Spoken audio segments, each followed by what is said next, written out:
Question 1. Write down the number 5,689 correct to the nearest 1,000. Well, let's write the number down. Here we have the units, and then here we have the tens, because this means 80, 8 tens. Then we have the hundreds. This number here means 600, and so this would be the thousands. And so, well, this would be 5,000. But it wants it to the nearest 5,000. So you look at the number and it's 5,689. So what do you think it's closer to, 5,000 or 6,000? Well, the answer would be 6,000. And there's a nice way of doing this. Say, for example, you had the answer, or the question rather, 5,620, and you wanted that to the nearest 100. Well, you look at the hundreds column, and then you'd look at this next number here. And if it was a 0, a 1, a 2, a 3, or a 4, then it would have no effect on this number here.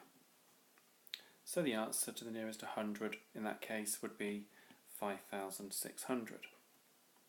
But if this number here was a 5, a 6, a 7, an 8, or a 9, then it would move this number here up 1, and then you'd get the answer 5,700. So can you see now that if I look at this number here, I'll change the colour so you can see it clearly. This number here, well, it's in this category, isn't it? So it's going to have an upward effect on this number here, and that's why I wrote the answer 6,000.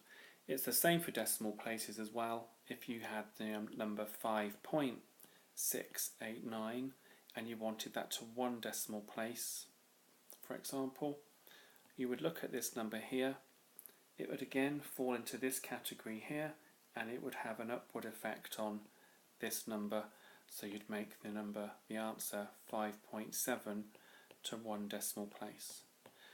So a simple question, but there's quite a lot behind it, and as a foundation student you really need to practice your place value, which is what this topic is,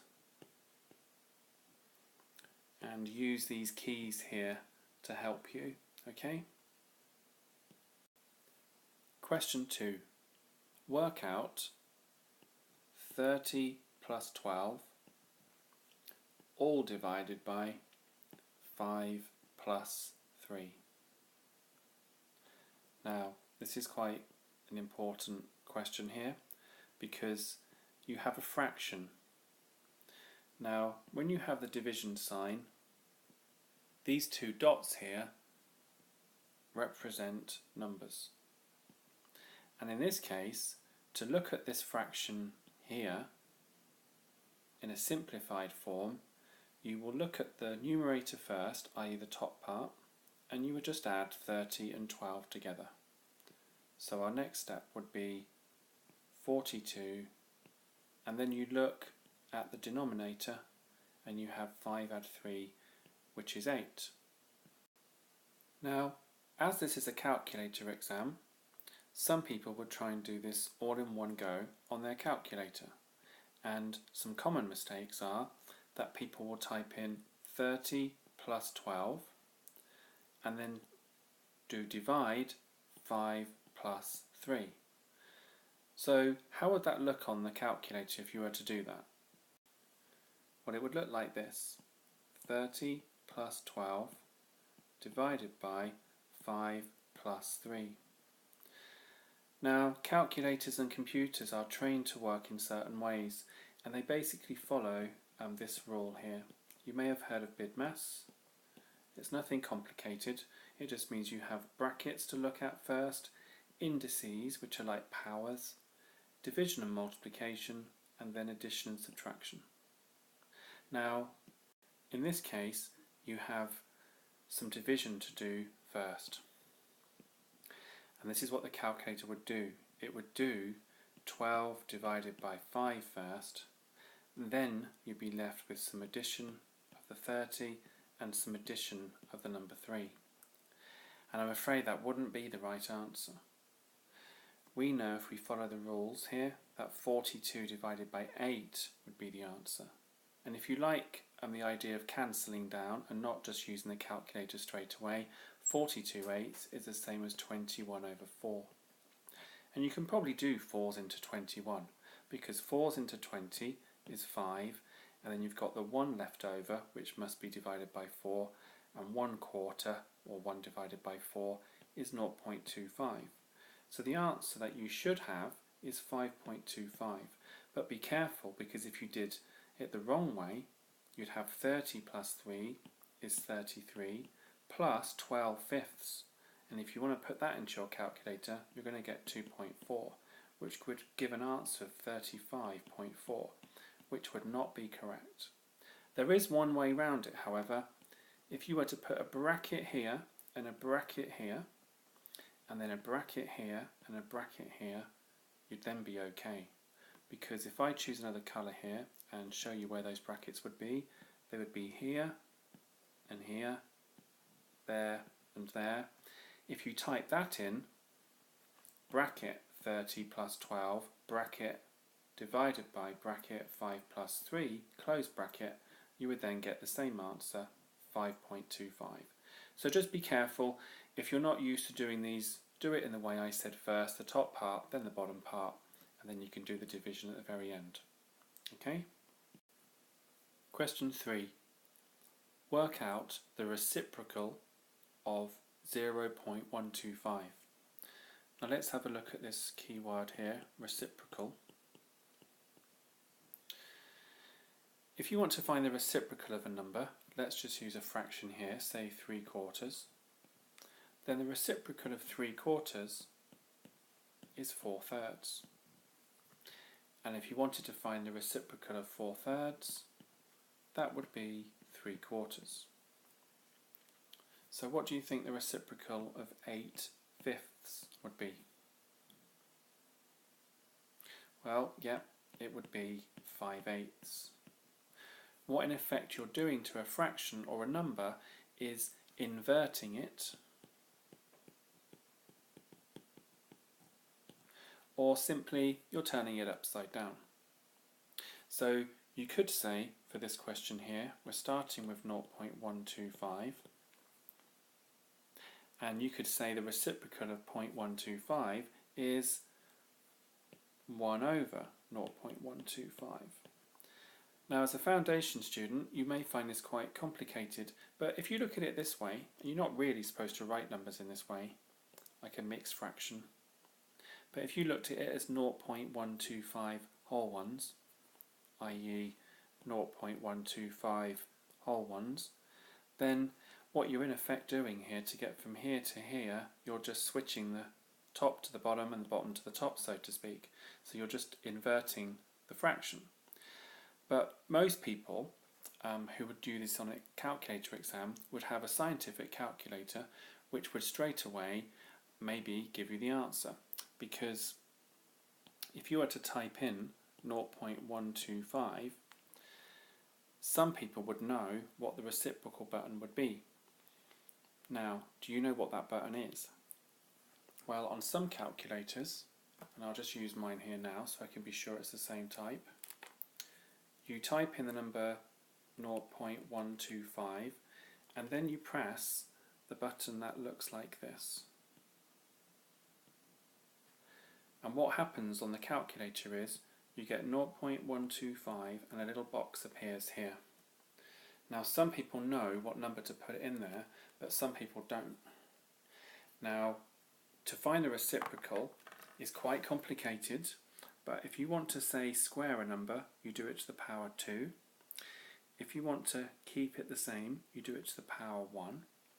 If you want to make the answer 1, you have to make it to the power 0. And I can explain this in another question at some point. And there's plenty of questions where I have explained these powers. But if you do 3 to the power minus 1, that is actually the same as 1/3. So if in this little box you typed in -1, that would be the same as finding the reciprocal. So if you type in your calculator 5 and then this button and then -1, that's the same as doing 5 to the power minus 1, which is the reciprocal of 5, which is 1/5. If you tried one of these earlier ones here and you did 3/4 to the power minus 1, and be very careful, you'd have to do open bracket 3 divided by 4 to the power, that little box would come up and you just put in -1 in the box and the answer would come out as 4/3. So that's one way of doing it, and if you did 0.125 to the power minus 1, you would get the answer of 8. But there is another way of looking at it. If you're good at your decimals and you understand that 0.125 is 1/8, and sometimes you're lucky enough to have a calculator where if you put this in and pressed A and S, it would give you 1/8 as its fraction equivalent. Then you can use your common sense and say, okay, I've got the reciprocal of 1/8 to find, and then you can just say, well, it's 8/1, which is the same as writing 8. So a 1-mark question, but there's a great deal of maths behind this type of question, and you really have to understand these key words. You know, look them up on Google, ask a friend or your teacher, and get to know these words really well, because they're not going to go away, and they're going to be on the exam papers that you're going to do when you do your one for real. Question 4. Here is a list of numbers 1, 2, 5, 6 and 12. And firstly, from the list, you have to write down a multiple of 4. Well, that's nothing more than the 4 times table. That's what the multiple means.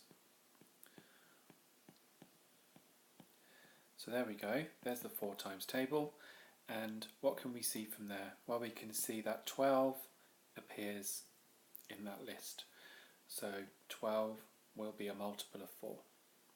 If you want a multiple of 7, for example, that would just be the 7 times table, and so on.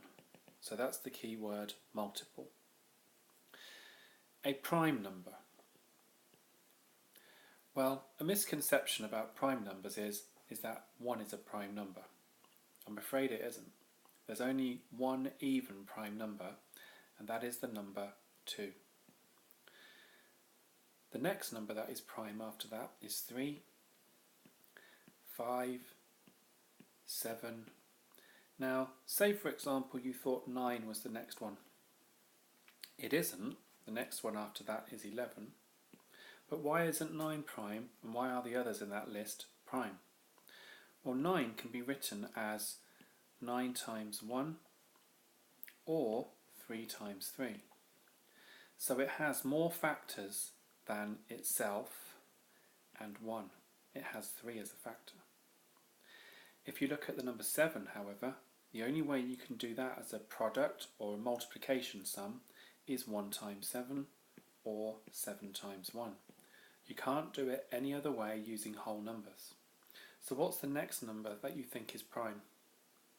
Well, it's not 12, because that's a multiple of 2, i.e., if you wanted to write the number 12, yes, you could write it as 1 times 12 or 12 times 1, but you could also write it as 2 times 6 or even 3 times 4.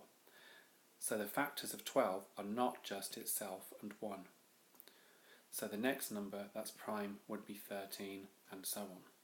So think of that keyword rather, prime, and then let's look at the numbers. So 1, I'm afraid, is not a prime number. 2 is,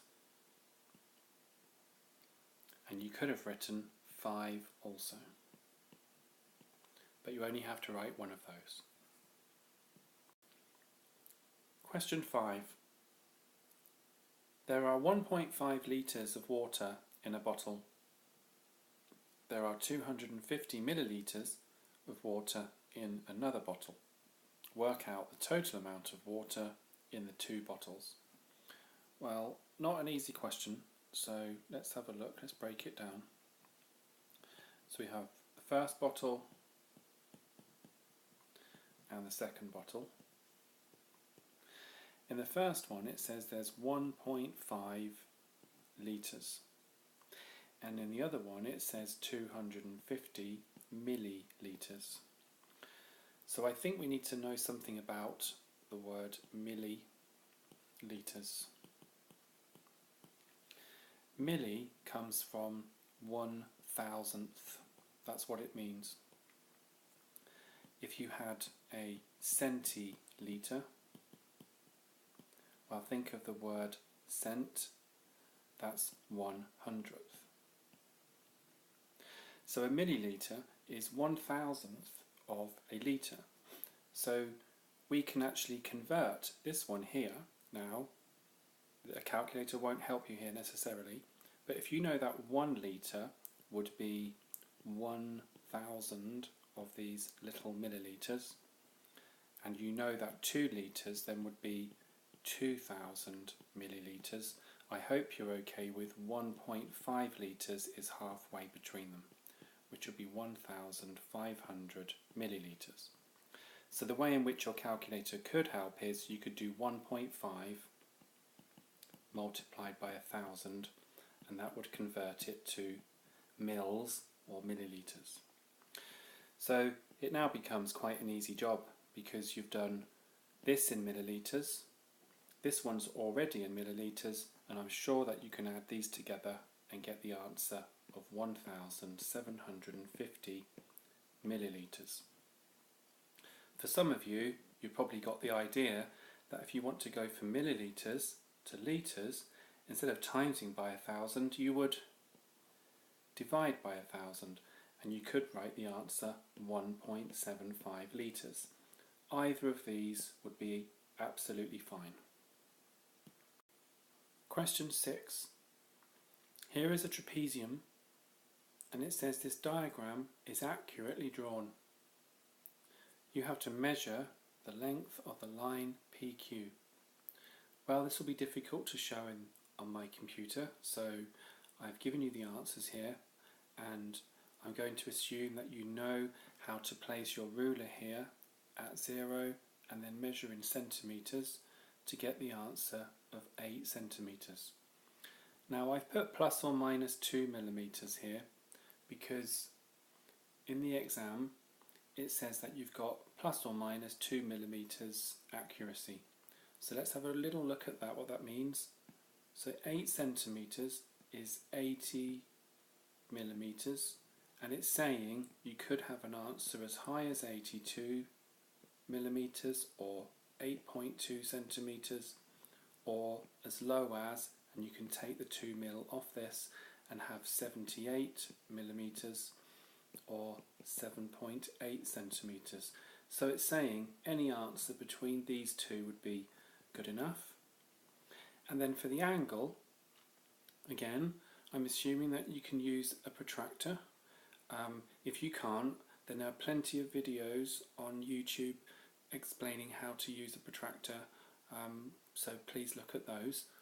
And then for this angle here, you're allowed to have 35 degrees plus or minus a tolerance, that's the way of calling it, a tolerance of 2 degrees, so as high as 37 and as low as 33.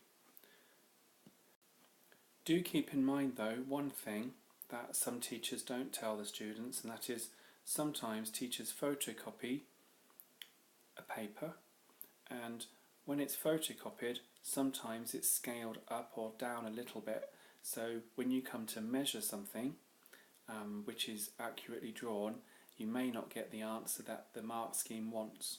It's only when the exam company sends you out the proper papers, which they have printed themselves, that you would actually get these exact answers. So be careful, if your teacher's photocopied this, you may not quite get the same answer in the mark scheme, but it won't be much different. So that's question 6. Question 7.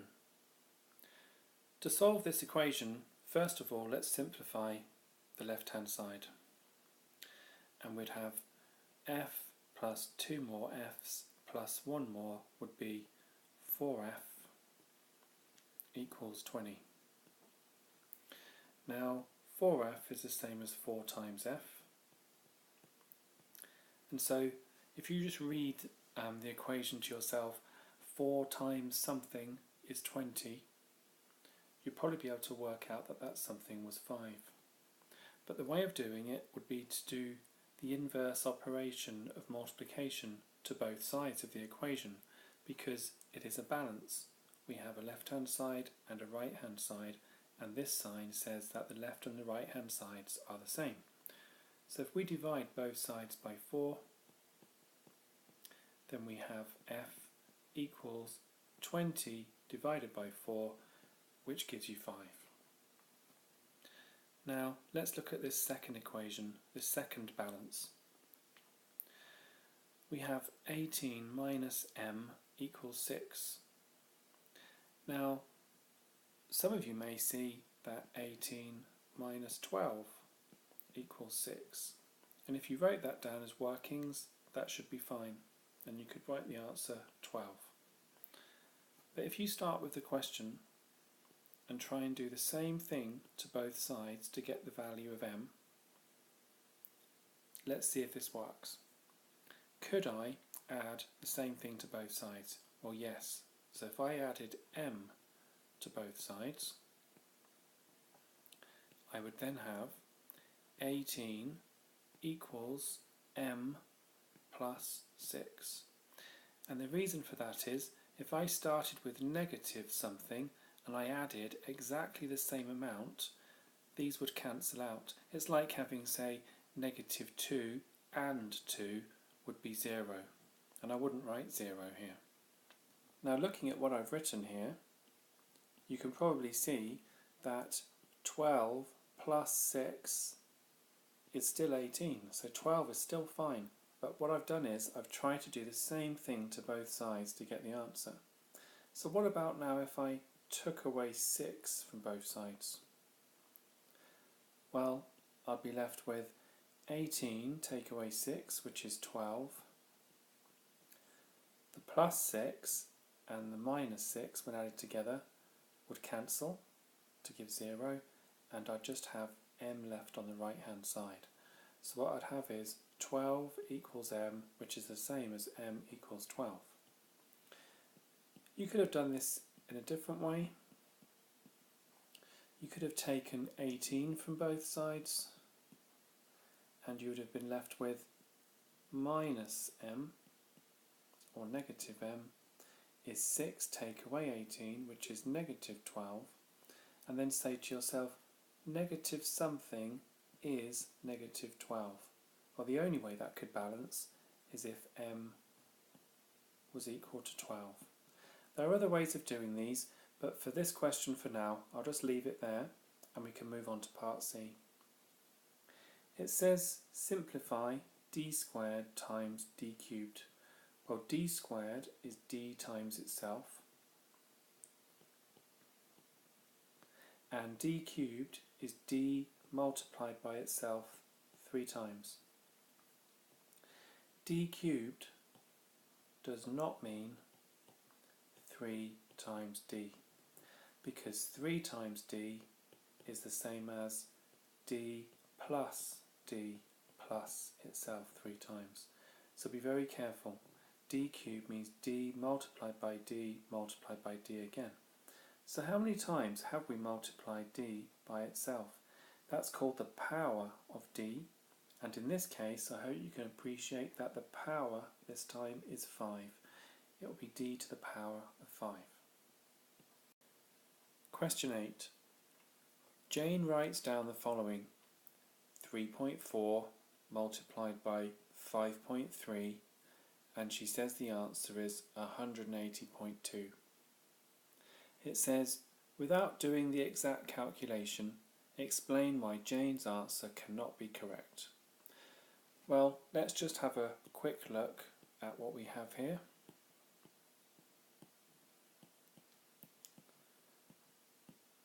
I think a nice way of answering this question is saying something like using estimation, and we could say that's roughly 3 times 5. We would expect something around 15. So using estimation, we would expect 15 to be the answer to 3.4 times 5.3. So using estimation, we would expect 15 to be what I would say the approximate answer. The approximate answer to 3.4 times 5.3. Jane has 180 roughly,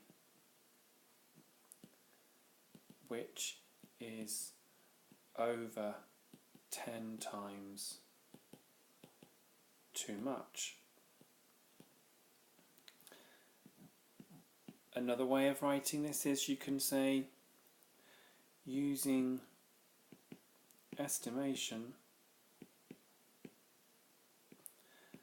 the answer should be in the tens.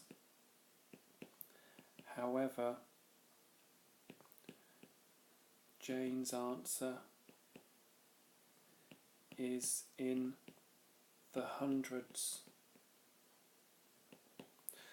That would be okay because the examiner would know you're talking about something called place value. So we would expect it to be roughly 3 times 5, which is 15, which has units and tens, 1 10 and 5 units.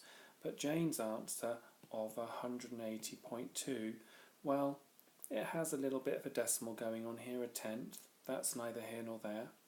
But it has no units, but it has 8 tens and even 100. So that's going to be far too much. And I don't think as a foundation student you would use the word the magnitude is wrong, but if you have heard of this word magnitude, the magnitude is like the size of a number. So if you expect the answer to be 15, the magnitude is in the tens. But when Jane wrote an answer of 180, the magnitude was in the hundreds, so the magnitude didn't match. So there's plenty of ways of answering this question, but try and have a good idea of what magnitude means and how you can use estimation to help you here. And another important thing that I'm noticing in these new exams is there's a lot of words and you've really got to be really good at writing your explanations. So try and use some, for example, and I'll use another colour, try and use some workings to support your English, okay? Because if your writing lets you down a little bit, at least your maths here, in terms of your number and what you write in terms of number, will support your answers. So try and get them both working together, and that will give you, most of the time, full marks. Question 9. The two numbers A and B are shown on a scale. It says the difference between A and B is 48, and it wants you to work out the value of A and the value of B. So the key thing here, the key word for me here is difference. So how different are they? Well, how many gaps are there here? 1, 2, 3, 4, 5, 6 gaps. Now this is a calculator paper, so if you took the difference between them, which is 48, that difference between them here, that large chunk that I've just drawn in, is worth 48, and it's split up into 6 equal pieces. So if you use your calculator, or if you know 48 divided by 6 is 8, then that's really good. So this would mean that if this is 0, which is given, this would be 8, this would be 16, this would be 24, and B would be 32. And then if we start going back from 0, this would be negative 8, and this here would be negative 16. So try and use the key words to help you work out what to do in the question, and then it should be, much easier for you. Question 10. Complete this table of values. Well, you've got to interpret this table first. It's saying that the value here for n is 12. That's what this column stands for. So it says the value of n is this column, and the first number in the column is 12. And we have to work out what this column is standing for, and that is 3 lots of n plus 2. So it's really trying to test whether you understand what the expression 3n plus 2 actually means. And you should be okay with 3n meaning 3 times n, and then add 2. But we know that n in the first case is 12. So we've got 3 times 12 plus 2. Now, if you remember BIDMAS, where you have brackets, indices or powers, division and multiplication, and addition and subtraction, well, we have some multiplication to do here first. So we've got 3 times 12, and you can use your calculator if you need to, that's 36, and then add 2 gives us 38. So the value of 3n plus 2 when n is 12 is 38. Now it's telling us that 3n plus 2 is worth 47, so let's write that mathematically. And we have to work and find out what n is. So it's almost like having an equation here if you want to do it mathematically. You could guess and you could work with some numbers. So 12 would give 38, 13 would be 3 times 13, which is 39, add 2, which would be 41, and you could keep doing trial and improvement in your head or writing down some notes here. So for example 13, you could have said, well, 13 times 3 plus 2, that would give 41. Maybe you'd want to try 14 and so on. But if we look at 3n plus 2 is 47, we can treat it like an equation, and we can take 2 from both sides to begin with, and that would leave us with 3 lots of n is 45. And 3 lots of n means 3 times n is 45. And you can either use your calculator to help you here, because if you want to know what n is, you can divide both sides by 3, because this was timesing and we had to do the inverse operation to both sides to get n on its own, and we end up with the answer n is 45 divided by 3, which is, on your calculator if you wanted to use it, 15. But don't forget, if you had have said 3 lots of 15 plus 2 as workings, which gave you 45 plus 2, i.e. 47 as an answer, then your workings would have supported what you'd written here, and that would have been fine also. Question 11. It says the same number is missing from each box. Find the missing number. Well, with a calculator, a lot of people would have used trial and improvement, and that is fine. And you would have stumbled across 7 times 7 times 7 is 343, and you'd get the answer. But what does that actually mean? If you take the number 343, it means you have to do something to it to get an answer of 7. Well, here's an idea. If you had a box times another box and the answer was 16, you would probably know that the answer was 4.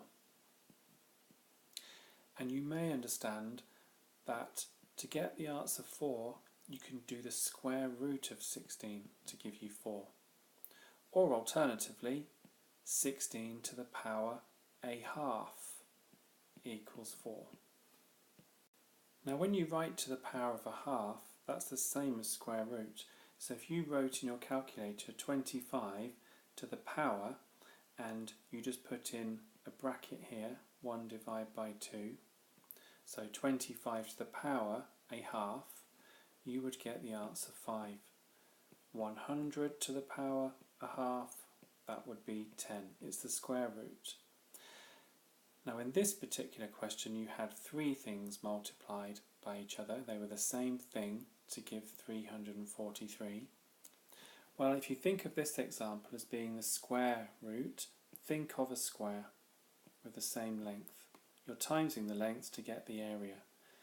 In this situation, think of something where you multiply 3 things together, and that would be a cube. So if you do length times the width times the height, you end up with a cube. So what we could have done in our calculator is do the cube root, which is 343 to the power 1/3. But just be very careful when you put this into your calculator. Just type in 343 to the power, however you do that. Bracket is really important, 1 divided by 3. You must have the brackets here. So let's have a look at part B now. Well, here we have 4 to the power of 4. So that's 4 times something, the same number, times something else, times something else. Now, the question at the beginning could have been 4 boxes in a row. And that means you just have to put 4 in here. And you can use your calculator. You're going to get 4 times 4 is 16, times 4 is 64, times 4 is 256. And you can just type in 4 to the power of 4 in your calculator and you'd get exactly the same answer. Question 12. Here are 2 numbers, 29 and 37. Nadia says both of these numbers can be written as the sum of 2 square numbers. Well, let's write down the square numbers. We have 1 times 1, that's 1, 2 by 2, that's 4, 3 times 3, 9, 4 times 4, 16, 5 times 5, 25, and 6 times 6, 36, and of course this list carries on. But can we make, as Nadia says, can we make these numbers, both of them, the sum of 2 square numbers? Well, if we add 25 and 4 together, we will get 29. So yes, 29 can be the sum, add, of 2 square numbers, 25 and 4. What about 37? Have a look at the list. Can you make 37 by adding 2 of those numbers from the list? Well, you can. You can do 1 and 36. So 1 and 36 makes 37. Again, that's a sum of 2 square numbers. So yes, Nadia is correct. And we've shown our workings very clearly as well. So just say yes, Nadia is correct. Question 13. Here are the first 3 terms of a sequence, 32, 26 and 20. So if we write these down, you should be able to notice that they go down by 6 each time. It's probably easier to see that with these 2. And then just verify it with these 2, and yes, it's the same. So it's a linear sequence, so that means it's going down by, or up or down by the same thing straight away when you compare the numbers. So it's safe to say that the next one will be 6 down from 20, and so on. So we'd have 8 for the next one, down by 6 again, that gives 2.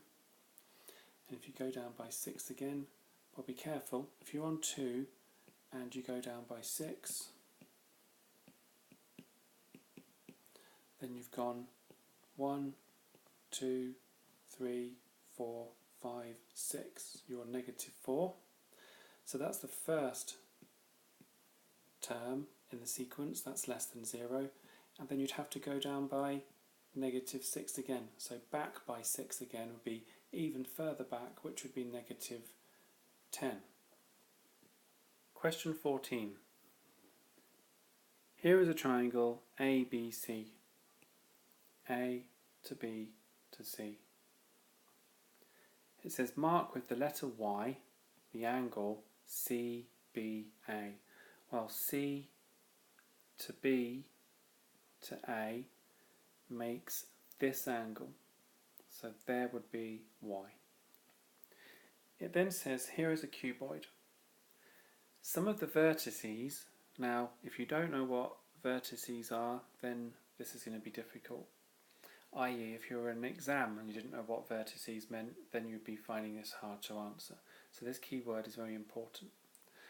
The word vertex, which is the singular, and vertices is the plural. So vertex is the singular and vertices is the plural, means corners. Okay? So it says some of the vertices are labelled shade in the face C, D, E, G. Well, these are the vertices here. They've been labelled. And it says some of them, i.e. this one's missed out. And you've got a shade in C, D, E, G. Well, C, D, E, G would be this face here. Okay? And I'll just shade that in there. And that would be the answer. Then it says, how many edges has a cuboid? Well, here's a cuboid shown here, so this one will do. And we'll just say, right, 1, 2, 3, 4. Then we'll have 5, 6, 7, 8.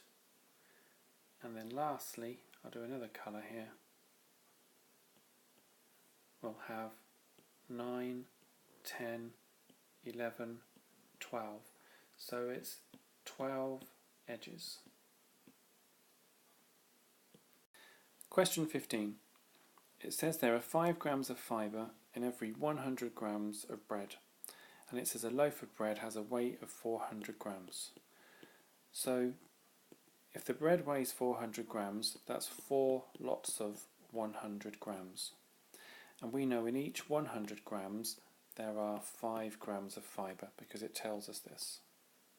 So there'll be 4 lots of these 5 grams here, which is 20 grams of fibre in a loaf. And I'll just put fibre there so you can see what I'm doing.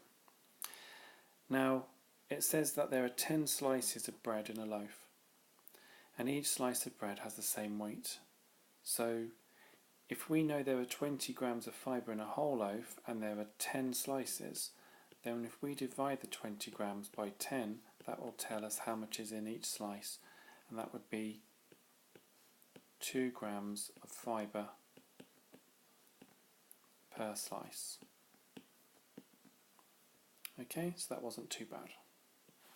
Question 16. It says, give an example to show that when a piece is cut off a rectangle, the perimeter of the new shape is less than the perimeter of the rectangle. Well, I think some people find these quite tricky. So let's try and replicate the rectangle. So 1, 2, 3, 4, 5. So 1, 2, 3, 4, 5. And then 3 up here. And then we can complete that one. So I'm going to try cutting off this much. Now, what has that done to the perimeter? Well, if we count round here, 1, 2, 3, 4, 5, 6, 7, 8, 9, 10, 11, 12, 13, 14, 15, 16. So the perimeter is 16 to begin with, but what is it now? 1, 2, 3, 4, 5, 6, 7, 8, 9, 10, 11, 12, 13, 14, 15. Still 16, you see, so we haven't actually made the perimeter any different. So we definitely know that this will be the answer to part B then, because we've already worked out that if we do this, the perimeter is the same. So there's the answer for part B, which is handy. So we have to go back and think about this one now. So let's go again. So we've got our original, like so. And we've got to take something off for the perimeter to be less. Well, I'm going to be a bit more drastic this time, and I'm going to cut across here. So we know that we had a perimeter of 16 to start with. What will this one give? 1, 2, 3, 4, 5, 6, 7, 8, 9, 10, 11, 12, 13, 14. So if we cut this bit off here, that would give us a perimeter of 14, which is less. We've done one which is the same. Now we want one that is greater than the perimeter of the rectangle. So we'll start off with the original, like so. And we've got to cut something off. Well, let's have a go at something like so. Let's have a look.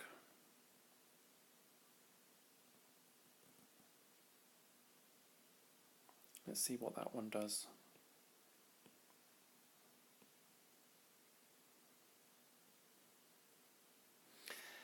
So what I'm doing is I'm trying to make the edges a little bit more jagged, and because the edges are where the perimeter is, I'm trying to produce a little bit more perimeter if I can. So let's count round now.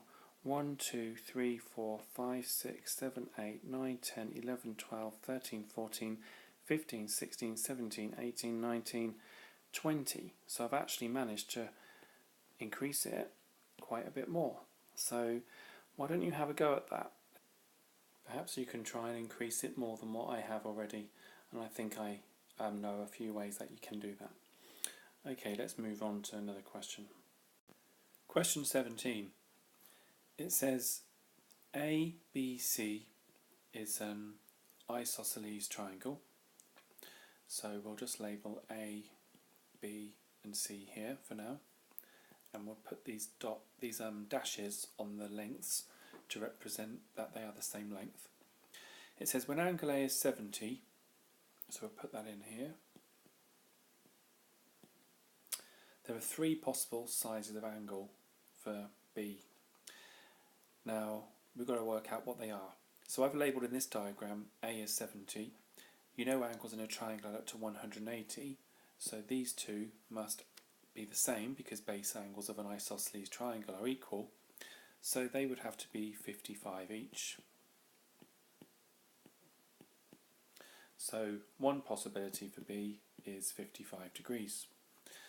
Now let's draw the triangle again, and this time we'll put A here, doesn't matter where we put B and C. Isosceles, and it says A is 70, so I'll just get the same colour as before. A is 70.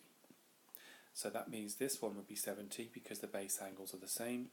70 and 70 makes 140, leaving 40 for angle B. And then there's one other possibility as well. So we'll have A here, and we'll just switch B and C. So if A is 70 again, then B has to be 70, and we're not bothered about C. We know it's 40 anyway, but we're all finding facts about angle B, and there's the 3 angles that B could possibly be. Part B. It says when angle A is 120 degrees, there is only one possible size of angle B. Well, let's have a look. So we'll draw an isosceles triangle, but this time we need the top angle, so that's good enough. So we'll mark these. Now that's acute, so that's not going to be more than 120, and neither can that be. But this one, if we force this one to be 120 degrees, okay, you know, in reality it would probably look more like this, but if we say that's 120 degrees and we put that as A, then it says there is only one possible size of angle B. Well, that's true, because if you have one obtuse angle in a triangle, the others have to be acute. Because if you take a situation, for example, where you've got a right-angled isosceles triangle and A was 90, these would be 45 at most. So we've got A as 120, which leaves 60 for the base angles. So wherever we put B, left-hand side or right-hand side, then they're going to be worth 30 degrees each. And we'd say 30 degrees, and our explanation is because once an obtuse angle is taken, the other two have to be acute and therefore the base angles. So that's the explanation. So let's move on to the next question. Question 18. In a breakfast cereal, it says 40% is fruit and therefore the rest is oats, it says, and that would mean 60% would be oats. Now, if we had 40 parts per 100 to 60 parts per 100, then if you want to write this strictly as a fraction, you could say 40 100ths to 60 100ths. So I'll write that up here. Now that's fruit to oats. Now I could times both sides by 100 and I'd get 40 to 60 because the hundreds on the denominator would disappear. I could then divide both sides by 10 and that would give me 4 to 6, and then I could halve and get 2 to 3, then I could halve again and get 1 to 3 over 2. Now with a calculator, what you could have done is you could have gone 40 to 60 straight away, and you could have done that here, by the way. So you could have done 40 to 60 here as well. I just showed how to make a percentage work. So 40 to 60, and then to do it really quick, you could have divided both sides here by 40 on your calculator. You know that would have been 1, and then whatever your calculator says for 60 over 40, and I bet 9 times out of 10 your calculator would say 3 over 2 or 1.5. So you can say 1 to 3 over 2 or 1 to 1.5 because that's the form that it wanted. I think that's called a unitary ratio, where one of them is 1. Now it says a different breakfast cereal is made using only fruit and bran, and it says the ratio of the weight of fruit to the weight of bran is 1 to 3. So here's the fruit and here is the bran, and it says what fraction of the weight of this cereal is bran.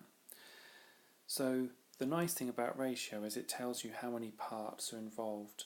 So we've got 1 part and 3 more parts, so there's 4 parts, and for every 4 parts fruit gets 1, bran gets 3. Okay, and they're equally distributed. So if you want to work out what fraction of the whole weight of this cereal is bran, well, you just look at how many parts bran has out of the total number of parts. So the answer is quite simple, it's just 3/4. Question 19. Well, this is all about buying boxes of chocolates and trying to buy as many boxes as possible, given that you get 3 for the price of 2. And Ali has £50. Now I find these questions very, very difficult myself, so you have to bear with me here. Now, if you get 3 for the price of 2, I think we should really work out what the price of 2 actually is going to be. So you've got a calculator, don't forget, but I'll just use this. So I'll have 13 here.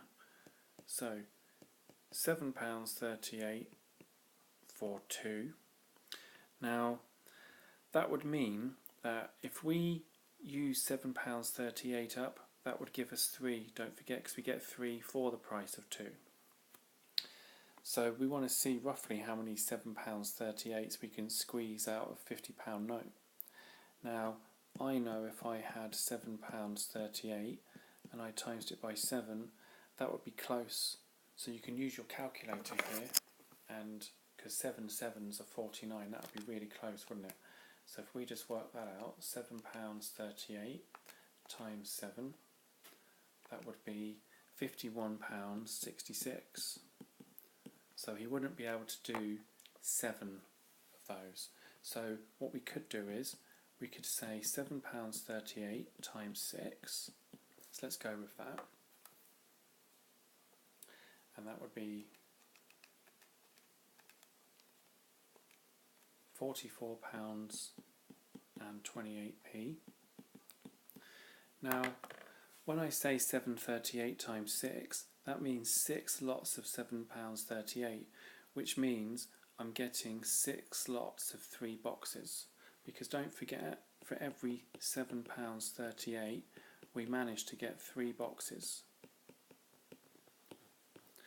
So we know we can get 6 here times 3 is 18 boxes, and that's £44.28 spent. Now, unfortunately, he can't buy 3 for the price of 2, because if you spent another £7.38, we already know we'd be over. We'd be at £51.66. So if we do 50 minus £44.28, and again you can use your calculator, I won't.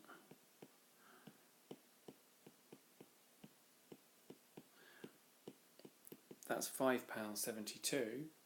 Now what he'd have to do now is he'd have to buy 1 box without the deal, okay? So he'd have to buy another box, that is £3.69, so that would leave £2.03 left over, and that would give him 1 more box, so he'd be able to buy 19 boxes of chocolates altogether, and he'd have £2.03 left over, which wouldn't be enough to get another box of chocolate. Question 20. Well, this is all about Venn diagrams, and I haven't done those since I was at school. They've never been on the syllabus since I've been a teacher until now. So let's have a look if I can remember how to do these. So I know with a Venn diagram, you start with a rectangle. And you want to have a look at how many different types of set you have. When I say a set, I mean I'm looking for an A and I'm looking for a B. Now it says here that A is multiples of 2, and it also says something quite important here, that there's something called a universal set. It's this symbol here, which is quite a strange symbol. But that's the universal set, and it tells you that this Venn diagram must contain 1, 2, 3, 4, 5, 6, 7, 8, 9 and 10. Now as there are 2 sets within it, A and B, we'll draw these as circles. Now normally you don't have 2 circles like this. What you would normally have is 2 circles like this. And there's a reason for that, because if we look closely here, we can see it says A and then this symbol B. Now that symbol here means intersect, so it means where A and B overlap. So if I label this one as A and this one as B, it could be the other way round, it doesn't matter. We know that they intersect, i.e. they overlap where the numbers 2 and 6 appear. So we can put 2 and 6 in there. So that's that done. We also know that A must contain multiples of 2, i.e. all the numbers in the 2 times table. So it already has 2, but we need to put 4 in here as well. It has 6 then, because don't forget, if we look at A and we draw the circle, it goes around 2 and the 6 as well. So that's 2, 4, 6, and then there's another multiple of 2, 8, and then one more, that's 10. Now, A, and then this symbol here, B. Now this is easier to remember, this symbol. I remember it at school as U for union. And if you have a union, it has its members, and it's what A and B have in common together. Okay, so if you include all of A and all of B together, then that's A union B. And A union B has the numbers 1, 2, 3, 4, 6, 8, 9 and 10. So we already have 2 and 6 here. We have 4, 8 and 10. And we've got to have 1, 3 and 9 included somewhere. Can't be an A because A only has multiples of 2. Therefore, the 1, the 3 and the 9 have to be in B. So what does that leave us? Well, if we look at all these numbers here, and I'm going to do these one at a time, and I'm going to put circles around them. So I'm going to do a different colour. So 1 is accounted for. 2, 3 is. So is 4. Now, we don't see 5, but this symbol told us that it had to be within that rectangle somewhere. So we can just put 5 in here somewhere. Doesn't matter where it is, as long as it's not inside A or B. So that's 5 done. 6, that's sorted. 7, well I can't see a 7 either, so we can put 7 in there somewhere. And then I can see 8, and I can see 9 and 10. So that's the Venn diagram complete. Now, I think there's one little thing that I have to do for the Venn diagram, and I'm not quite sure of this, and I'm sure someone will tell me. And that is, I think I have to put the symbol outside here. Anyway, so that's that question done, so we can move on. Question 21. There's a scatter graph, or a scatter diagram, and it shows the information about 10 students. It says for each student it shows the number of hours spent revising and the mark the student achieved in a Spanish test. So we can see the hours along the x-axis and the mark gained on the y-axis. It says one of the points here is an outlier, and all that means is that one of the bits of data seems to be out of kilter or slight difference to the others. Okay, it seems to stand out like a sore thumb, and you can see that it's this one here. So we can write down the coordinates as 4 along, 10 up. So we can write it as 4, 10. That's easy enough. Now let's have a look at the next part of the question. It says, for all the other points, draw the line of best fit and describe the correlation. So our line of best fit, and I'm not brilliant at doing these on this, but we'll have a look, have a go. So we'll get our line here, and we'll put it through the crosses so we have an equal number on either side and get it roughly correct. So that one there's a bit of a problem, so I'll just move it slightly this way. Okay, so that's my effort. Of course they give you a tolerance here, you haven't got to get it exactly correct, but as long as you've got it roughly correct, that's fine. And then, so I've done the line of best fit, and I'm going to describe the correlation now, or the correlation between the hours spent revising and the mark. And it seems to say here that the more hours spent revising, the higher the mark gained. So we could say a strong positive correlation. If the crosses aren't as gathered around the line as they are here, you don't have to use the word strong. You could just say positive correlation, or just write a sentence in English saying the more hours spent revising, the higher the mark for the Spanish test. Okay, but positive correlation is much quicker. It says here now, a different student revised for 9 hours. Estimate the mark this student got. Now, a lot of students sometimes don't put the line of best fit on, because it doesn't always ask you to put it on, you see. It might just go straight to this part of the question here. And some people forget to do this, and that's why they're using their eye too much and they're not using a line of best fit to help them. So we go to 9 here. This is where you should use a ruler, but I'm not. So I go from 9 here, go to my line, and then read along really carefully, but you'll use a ruler, okay? And look at the scale. So 62, 64, 66, 68, 70. So I'd say around 63. So the estimate of the mark would be around 63 marks.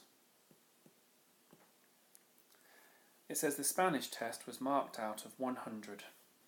And Lucia says, I can see from the graph that had I revised for 18 hours, and then it cuts off, let's have a look, I would have got full marks. Right, let's have a look. So we can get this back in order here. Let's have a look if I can do that.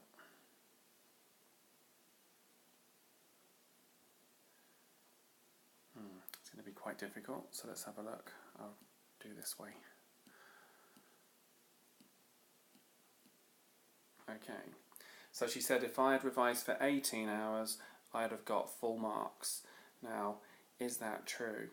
Well, she may be misled here, because she might be thinking, yeah, if I've got 18, I'm off the scale.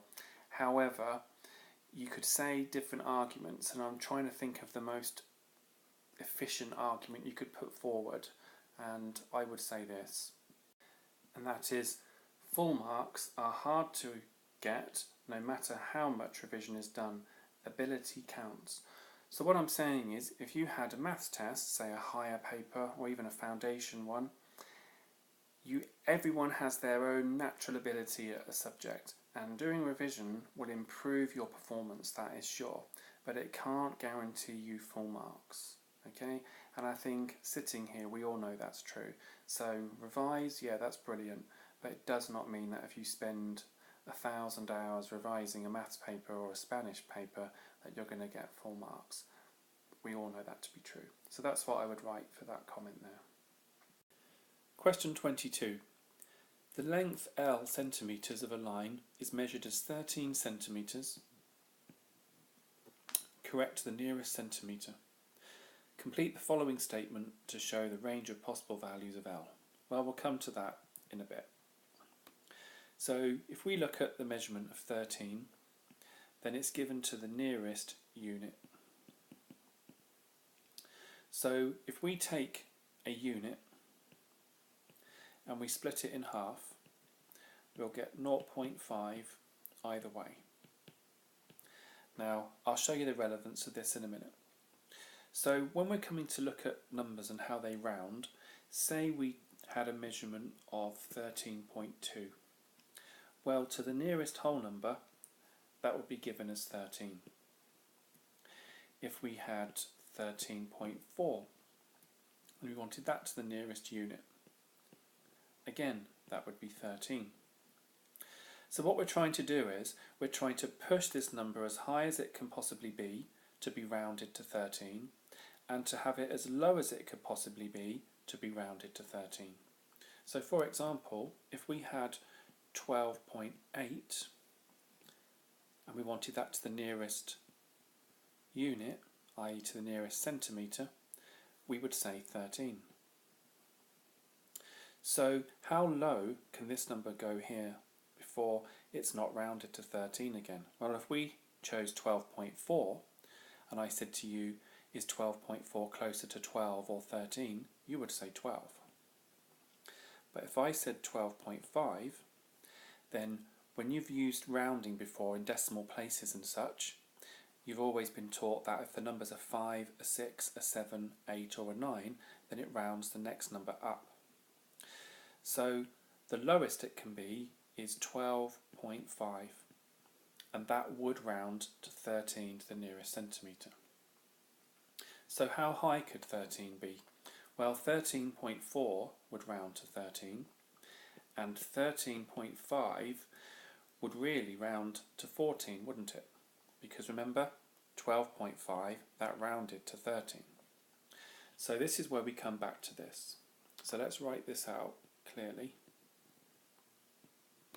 Now, if we start reading from here left to right, L has to be less than, well, anything less than 13.5. Even if we had something like 13.49973 to the nearest unit, that would still round down to 13, because this number here is a 4, a 3, a 2, a 1 or a 0, which has no effect on the number before it. So that's why this is a less than sign, okay? Because if it was equal to 13.5, i.e. I did this, then it would round up to the next one, 14, and would not be allowed. So let's have a look at the next part. When you're reading inequalities, they're quite difficult. But what we're trying to say is, when we've got an inequality, we've got a left-hand number and a right-hand number. And that's kind of like the range of possibilities that you can have. So we've done this one here, so we know that L has to be less than 13.5, but it has to be also greater than or equal to, well, what number do you think? What did we discuss here? Well, we come to the conclusion that it could be as low as 12.5. So if we put 12.5 in here, then if we read from left to right, this inequality, we have 12.5 is less than or equal to L. Now if 12.5 is less than or equal to L, that means L would be greater than or equal to it. So think again, does this make sense? If 12.5 is less than or equal to L, that means L must be greater than or equal to it. So if you're not quite sure on that, ask your teacher, and I'm sure they'll explain this part to you. It's quite difficult, especially on a foundation paper, I have to say, but that would be the answer here. And you may have seen this when you've come across class intervals before, where you've got a measurement and it can be between some certain values. So the measurement could be this one, but it can't quite be this one, hence the different signs here, less than or equal to and just less than. Question 23. The line L is drawn on the grid below.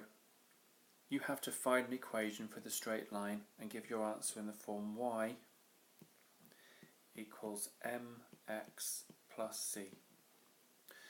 Well, when you've got y equals mx plus c, you have this is the gradient, which tells you how steep the line is, and this number is where it cuts the y-axis. So this number here is the steepness, otherwise known as the gradient, and this number here is known as the y-intercept. And don't be worried about the word intercept, it just means cut, so it's where it cuts the y-axis. So we can see here it cuts at 1 plus 1. So we know the answer is going to be y equals some gradient with x plus 1. So all we have to do now is see just how steep the line is. And the nice thing about straight lines is they're very predictable. They never change, they're always the same. So this one is going uphill, so we definitely know one thing, and that is the number here is going to be positive.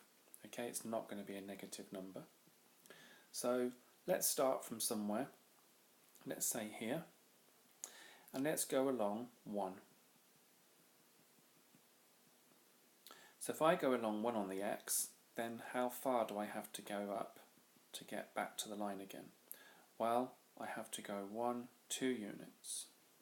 So that means for every one I go along, and I can do this again, look, go along 1, up 2, along 1, up 2. In fact, if I go back 1, it's down 2, back 1, down 2. So there's a really nice rule there. And if you can ever find how much you have to go up or down, if you go along the x-axis, i.e. increase, then you've found the gradient.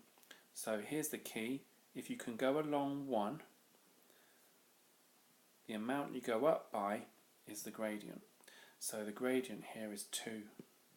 So the line is y equals 2x plus 1.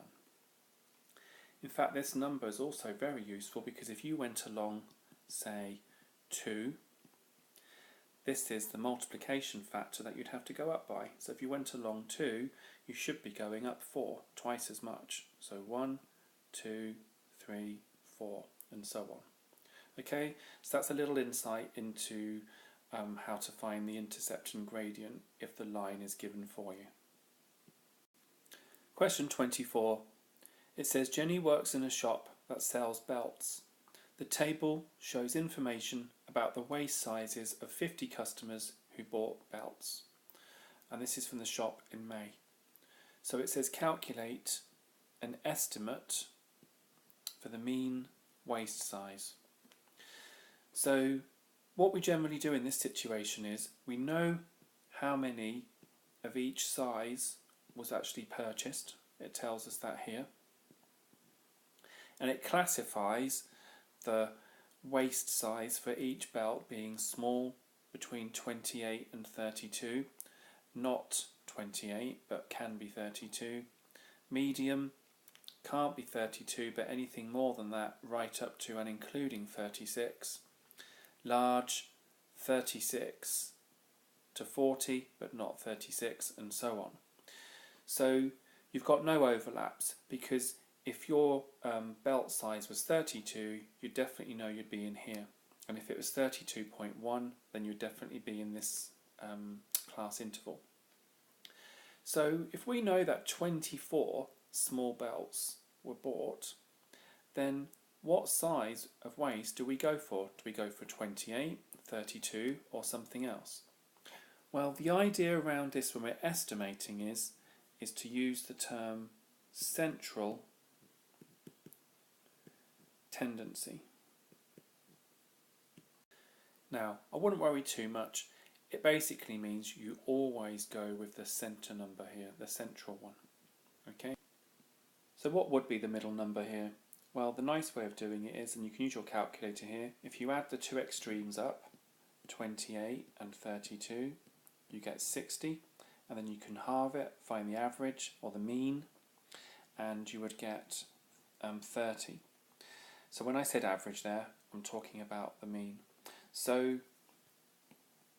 we can say that an estimate would be that 24 people had a waist size or needed a belt for a waist size of 30.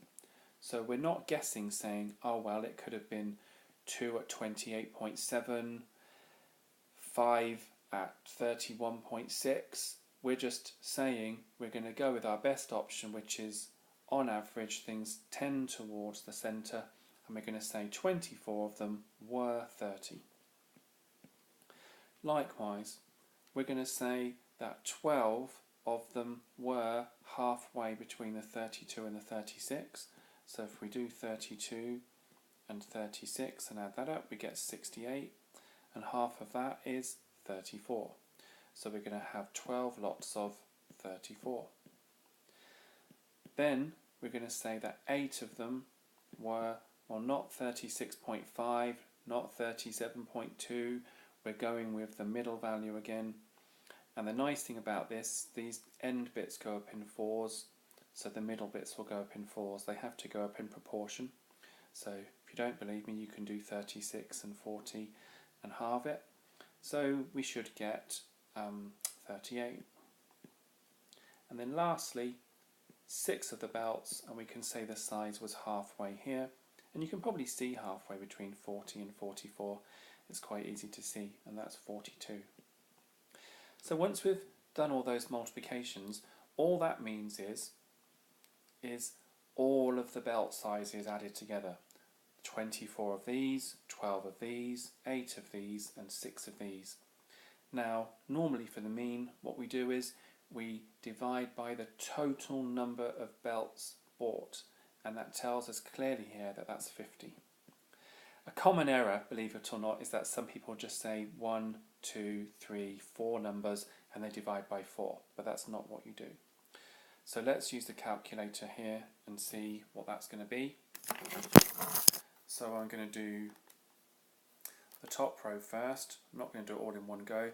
24 times 30 plus 12 times 34 plus 8 times 38 plus 6 times 42, and that gives me 1684.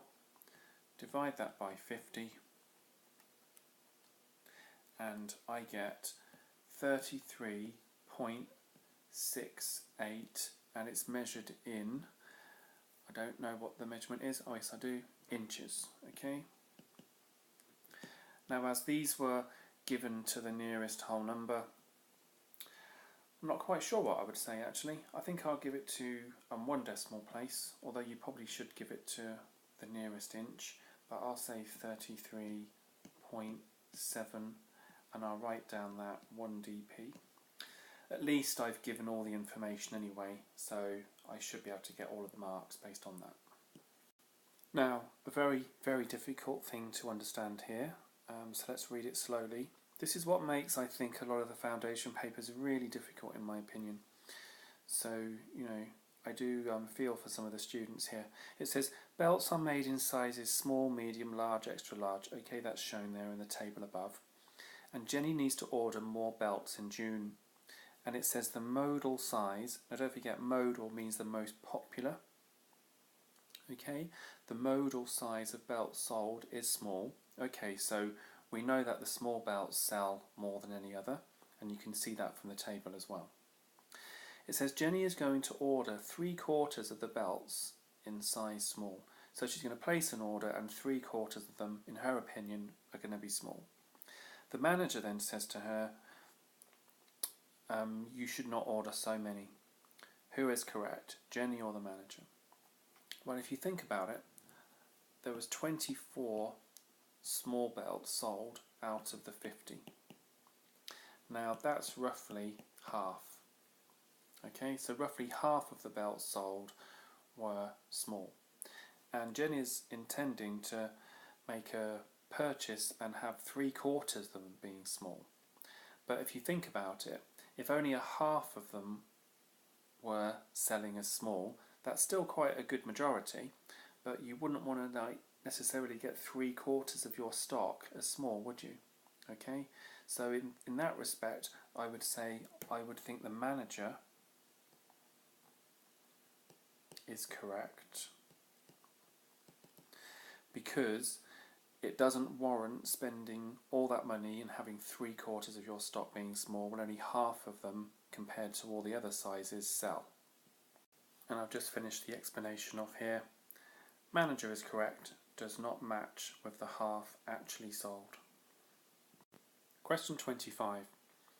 The diagram shows part of a wall in the shape of a trapezium. Karen is going to cover this part of the wall with tiles. Each rectangular tile is 15 by 7.5.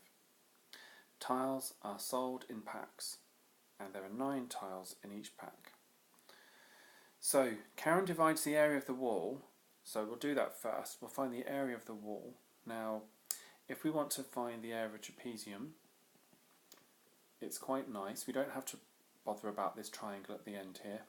We can just say that if we did 0.8 times 2.7, and you can do that on your calculator, that would be too much of an area. Okay? But if we did 0.8 times the shorter side, we would not have enough.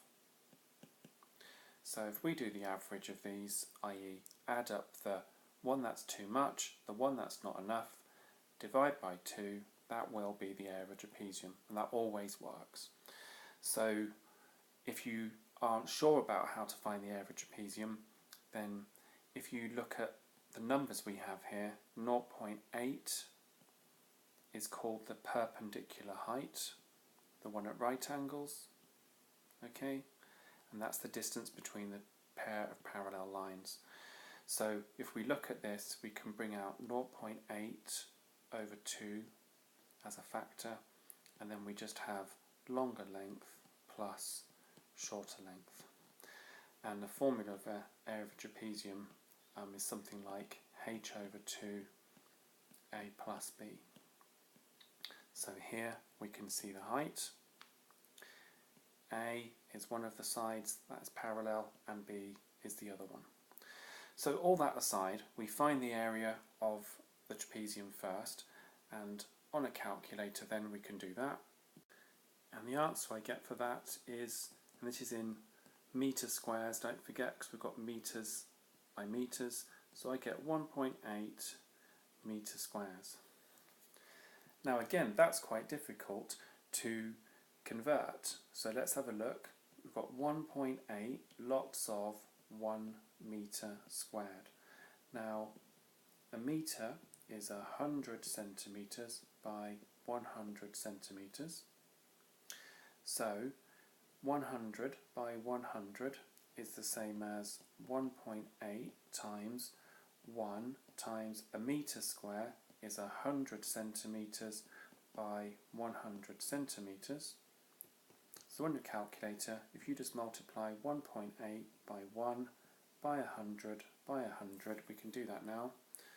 You don't have to do any guessing, just put the numbers in. 1.8 times 1 times 100 times 100, and we get 18,000 centimetre squares. That's the total area of the wall. Now, using her method, she divided that, so Karen divides the area of the wall by the area of a tile now. So the area of a tile, well, it says here, so that's the area of wall. Area of tile is, it says 15 centimetres by 7.5 centimetres. So we can put that in our calculator and we will get centimetres by centimetres, which is centimetre squares. So we'll have 15 times 7.5, and that is 112.5 centimetre squares. So what Karen does is she takes the area of the wall, and that's in centimetre squares, divides by the area of a tile, which is in centimetre squares, divides them out, and you put 18,000 divided by 112.5, we get 160 tiles.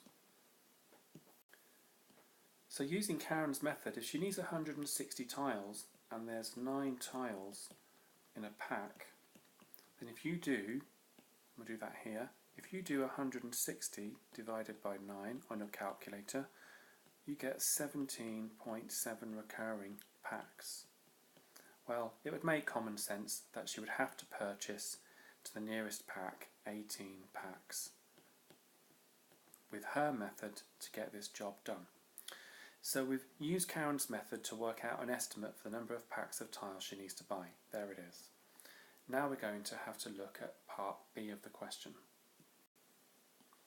Now again, this last part, let's read this carefully. Karen is advised to buy 10% more tiles. Well, that means that if she had 160 tiles to begin with, don't forget, down here, and she was asked to buy 10% more, well, you should know that 10% of 160 is 16 more tiles. Now, if she's bought 16 more tiles, then surely if there's 9 tiles in a pack, she'll have to buy 2 more packs. And she assumes she will need to buy 10% more packs of tiles. But she, by her estimate, purchased 18 packs, and 10% of 18, so 10% of 18 packs is 1.8 packs. So Karen's assumption is not correct, because if 1.8 packs is 10% more, because don't forget 18 was her estimate, 2 more packs would have to have been bought, and that is more than 10%. So 10% is only 1.8 packs, but she actually had to buy 2 more packs, didn't she? So her assumption is not correct. I think this question is probably the hardest one on the paper because there's so many words and so many things to do. I think these are, in my opinion, harder than some of the higher questions. So I do feel for the students here. If this question wasn't necessarily on the higher, and I think you find on average there are less questions with so many words on the higher paper the higher up you get. You've really got to have your wits about you to do these questions well. So hopefully that was explained reasonably well for you, but I'm sure you've got other ways of doing it yourself. Question 26. Factorise x squared plus 3x minus 4. Well, when we've got a quadratic and we're asked to factorise it, generally means we're wanting two brackets here. So wanting a situation where we've got two brackets multiplied by each other. Now, a good way of working this out is just to do a grid, a multiplication grid, and try x here and x here for starters, because you know that x multiplied by x is going to be x squared, and we definitely wanted that. Now we have to choose some other values. Now the way that we do this is, the way I do this anyway, is I just look at the number 4 and I can split it into its factors. So I could have 4 with 1 perhaps, we can give that a try. And let's see what x times 4 is. Well, that's 4x. And then we have 1 times x, which is just x. And then we have 1 multiplied by 4, which is 4. Now, we know then that it can't be plus 1 and plus 4 because we have a plus 4 here, but we need to have a negative 4. So one of these would have to be negative. So can you see which one would give the answer? Well, if we made this one negative, then we'd have here negative 1 times x would give negative x, and then negative 1 times positive 4 would make this one a negative 4, and that's what we want here. And then we've got 4x and minus x, which gives us a 3x. So x plus 4 times x minus 1 does the trick, and that's the same. You could have written x minus 1 multiplied by x plus 4 is exactly the same. Now, if you didn't think it was going to be 4 and you thought it might be 2 and 2, well, you could have tried that, and you can skip forward if you don't want to see this. So you could have tried 2 and 2. You know that one would have to be plus and one would have to be minus because we needed this negative here. But then if you tried this, then I'm afraid you'd have x squared minus 4, which is most of what you want, but these would cancel to 0 and would not give you the 3x that you needed here. Question 27. Here are the equations of 4 straight lines. Line A is y equals 2x plus 4, line B 2y is x plus 4, and so on. And we've got to see that 2 of these lines are parallel, and we have to write down which 2 are parallel. So if we look at A, we have y equals 2x plus 4. And if we compare that to the straight line formula y equals mx plus c, where m is the gradient and c is the intercept, then all we need to do is get all of these lines into this form, and then we can compare the values of m, i.e. the gradient. So for this one, the gradient is 2.